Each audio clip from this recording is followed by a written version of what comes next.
trapping deer in nets and processing the meat. It's got homeowners in a Williamson County neighborhood fired up.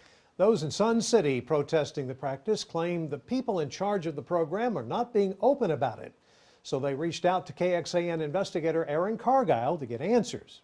It's not a new method for dealing with the overabundance of white-tailed deer where hunting is not allowed. But trapping the four-legged animals with nets, killing them, and processing the meat is controversial. This video from Lakeway that went viral in 2018 prompted the city to suspend its program, even though they had the green light from the state to do it. It was terrifying to me and a sound that I will never, ever forget. Now, these Sun City homeowners want the same in their retirement community in Georgetown, where trappers have used the nets for 17 years. This is unacceptable. Absolutely.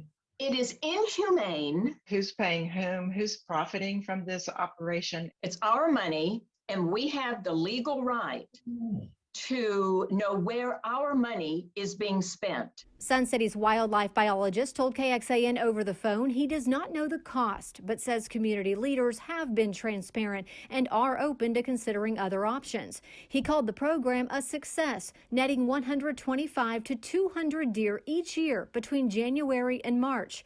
The decision to continue is up to the Community Association's Wildlife Committee, which meets monthly. They just give you a minute or two to speak and they shut you down and have a good day. And it's also dependent on Sun City getting a permit from Texas Parks and Wildlife. You've got to do something to help manage those numbers. The agency's white-tailed deer program director said communities must prove there's a deer problem through deer counts, crash reports, or complaints that they're eating expensive landscaping.